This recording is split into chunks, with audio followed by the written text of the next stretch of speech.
a couple of prose poems in here. One of the classes I teach is creative writing, and I asked my student if she could give me a first line to a poem. So this is her first line, but it's my poem. Propulsion for Taylor. I'm smiling and waving like a Kennedy. Mine is bullet to the brain, ripping through the cranium in murky depths of Chappaquiddick. Day doesn't care about cover-up. Let the black night be the bad guy. I'm a dreamer lost in a modern-day Camelot, a sucker for birthday ballads and Norma Jean flings, an honest man, a love affair, Jackie O, O, O.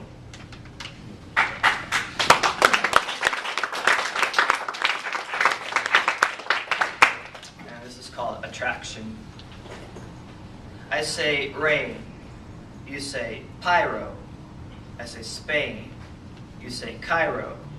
I say the Mexican-American War was actually started over a woman. You say, tell me more. I say her name was Lupita Conchita de la Macarena. She batted her eyes and spread her thighs one too many times for a certain Anglo general. Her novio, Hilario the hothead, took offense and killed the general's mother, saddled up his stallion and raided her place at dawn, woke her from her dreams and doused her frail body in kerosene, lit the fuse of her limbs until the blaze took apex in her stomach, her burning flesh the voice of her son's transgressions. I say, what a painful way to go. You kiss my cheek, run your hands down my chest, and whisper in my ear, sizzle, sizzle.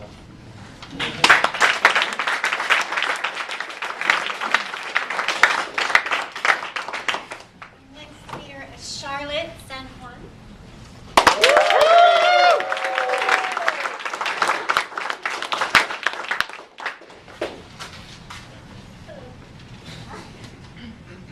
This is something I wrote on typewriter at John Branningham's house.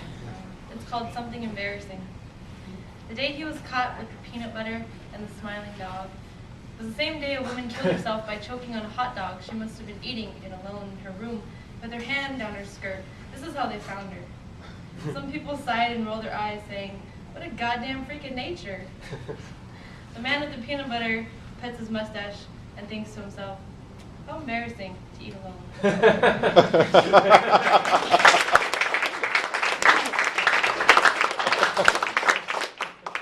Alright, this is called The Yellow House. As you talk to me, the yellow house in your eyes flecks painted stories, and all the voices coming from you stem from that place. The you that eats gummy bears and patrols your street on bike, the you that paints walls without permission, the you that worked the drive-thru before I really knew you. All of this comes off you in waves of thermal energy as hot winds push us around town through water spigots that make the ground dance. And people stare, but we're two kids with cool lips reading popsicle stick jokes that they know nothing of. And we make moves like a bowl of watermelon dripping and juicing in the heat. The you with a mouthful of black beans and a door hinge that squeaks for me turns left and waves out the window as I keep on going straight, but the warmth of that yellow house sits on my wet lap like a sun who can't decide whether to set or to rise.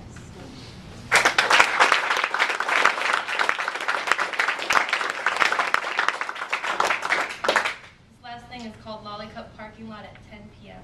for everyone who likes boba. Tonight the sun is on our shoulders, making the asphalt feel like California mid-July beach sand. But this time I'm wearing my laced-up boots and not those flimsy flip-flops that I kick off to be buried.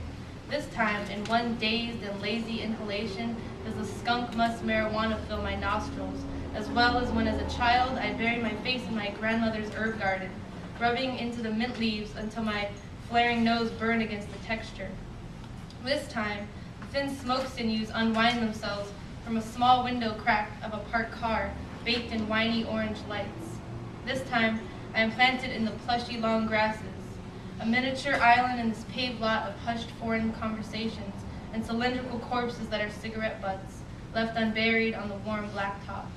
And George is talking about vaginas and about us always being the bad guy somewhere, and we're laughing about it. And when he sucks air through the straw of his now empty milk tea, I get thirsty this time. But this time I don't drink because I like the way it feels to be insatiable and to have to wait.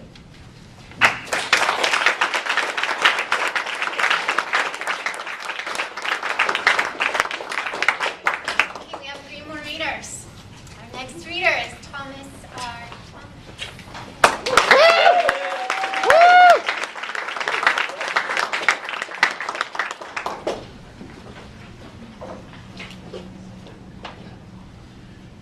She stands on the beach, black in her wetsuit, smiling. Her blonde hair flows, frozen in the Kodachrome. In wonder, she is fading.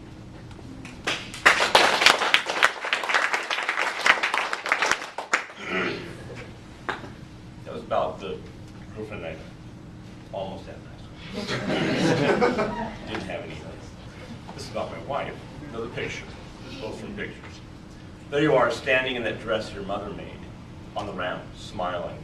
A smile that lights the whole scene, that reaches across the years.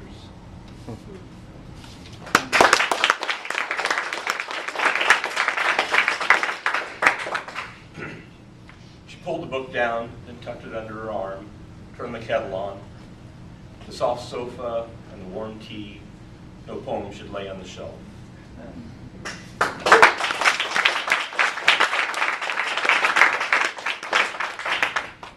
And one or two slightly longer ones. Hunky-dory. I remember a time when I was 19. I would come home from my first job and sit down in the easy chair next to the stereo in the dark. I would take Bowie's Hunky-Dory out of the record jacket and place it on the spindle. Plop down in the easy chair and wait for the first click of changes. And close my eyes. I did this for 2 months straight. It was like church. I used the time to unwind and slough the darkness off. After that, I would take a walk with a million thoughts, and Bowie's words rushing through my head. Tactful cactus by your window surveys the prairie.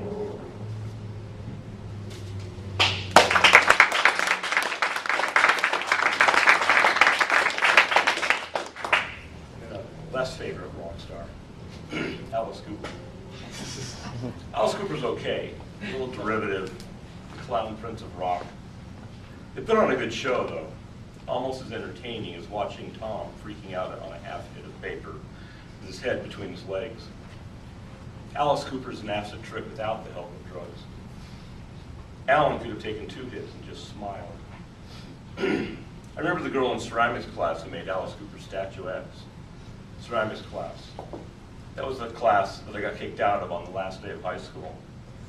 I had to watch my graduation from the stands, then I finished school that summer. Alice Cooper with boa constrictors, dead babies, and guillotines, and singing, "School's out for summer, school's out forever, school's been blown to pieces."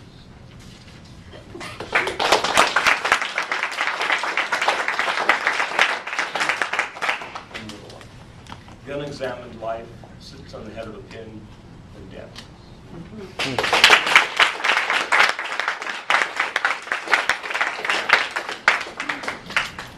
Our next reader is Michael Torres. Yeah!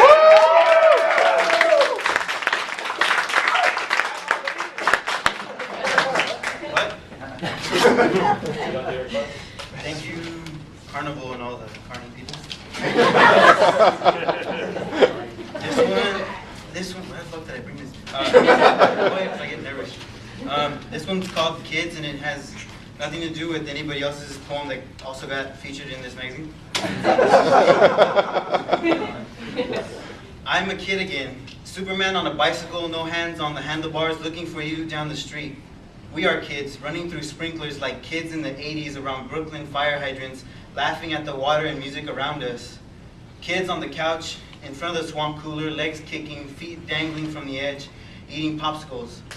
If anyone asks, I don't like you, but just between me and you, red is my favorite color, and I want you to have it.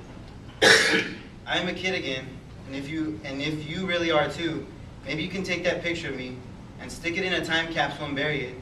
And years from now, when you're all grown up, you can dig it up so that it can remind you of how it felt to not think the way adults tend to do.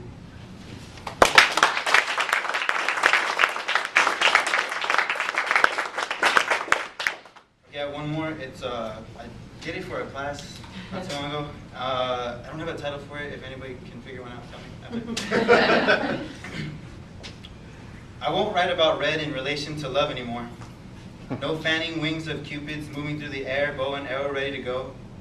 I may want to write of women at hole-in-the-wall bars dancing like old washing machines, swishing and swashing around in flower print and polka dot dresses, or the way my leg kicks itself to wake me up sometimes, or how I leave banana peels on the floor to see if the cartoons are true. Oh yes, and I won't be morbid anymore. I shall put death in the back of my mind or far ahead, since it will show up again anyway. But I can't help imagine love. Maybe if it meant more than all the times I've said it but can't remember, then I would begin to talk about red again. What I will write of are the empty milk cartons in the fridge, the stray dog peeing in my backyard, and people with awkward mannerisms. Thank you.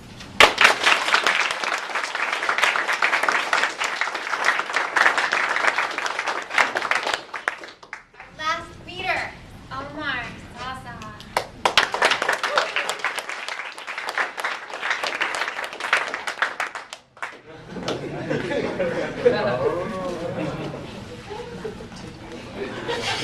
So I want to continue a trend that's been set for the evening, and I want to thank Shannon for setting this up. It's really an amazing event. And I also want to thank Dr. Moore, because he was the one who told me about this magazine.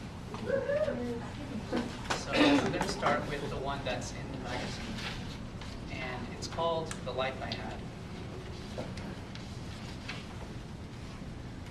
The life I had with you was dead, but it would not leave. It sat in a corner rotting. It reached a bony hand toward me. I batted it away. Come now, it said. Think of caterpillars. I went for a walk. It followed.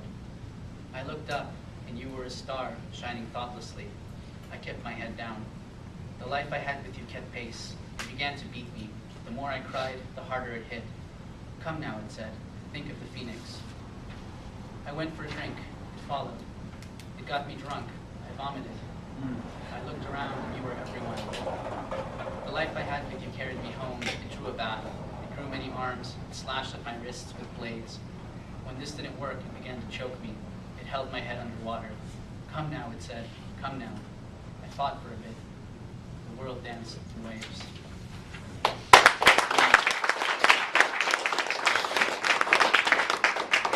Thank you. This next one I'd like to share with you is called His Sadness Sat on the Wall, Looked Over. His sadness sat on the wall, looked over. He said, what? Kept looking. He said, what is it? Tell me. His sadness moved and became smaller. It shimmered and he wanted to touch it. He said, maybe if you come closer. His sadness became a mask. He wore it in the rain, he wore it at night. He wore it and the people walked by. Some of them said, how foolish. He made more holes in his sadness. He said, what now? He stretched out his sadness and made ugly faces. He said, is this enough? Is it ever? He said it, he got real quiet. He said it, he got real quiet. He stayed still. He closed his eyes, his sadness was a bed. He yelled, his sadness was a tune. He only ever heard it sigh once. Thank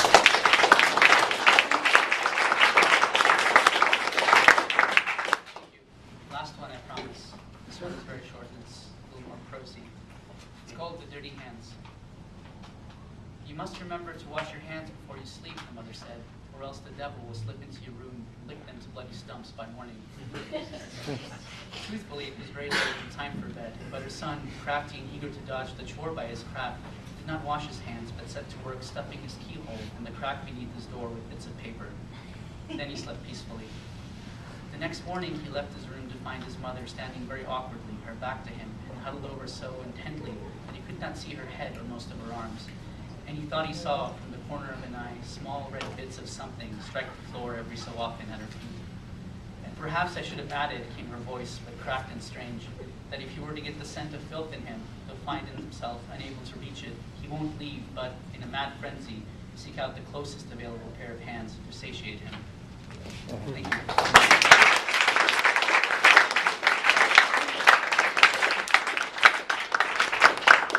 Everybody, thank you so much.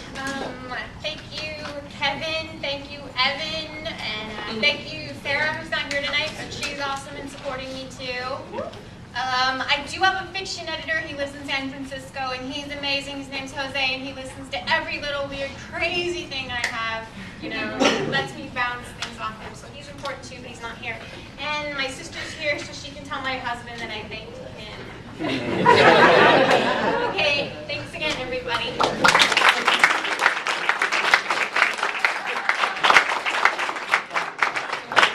Before you go, let's give a huge round of applause to Shannon.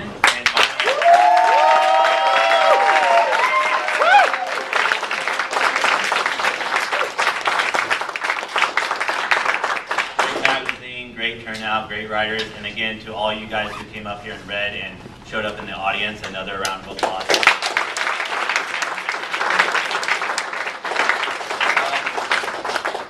After the carnival, not carnival, but after the carnival, we'll be back again in February, the second Friday. So the regular series goes on second Friday here. They'll be back with what Sarah told me was with MFA readers. I'm assuming that's MFA readers from CSULB, and she said the MFA, so that means CSULB. So second Friday, come back here. I think there's a few of them here, and see the MFA read. Eric Forrester, I don't know him, but some of you might. He'll be guest hosting that night, and then in March, Sarah and Mike, or one of the two, Buckley, will be back in March to continue their hosting and curating and all that good stuff. So again, thank you for rolling out, and what a great night. So have a good night. Thank you.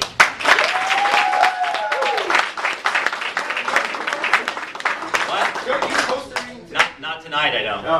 Also, Exhibit A, remember, February 4th, Taylor Montague, please come back and support Evan and his gallery. Thank you. Yeah.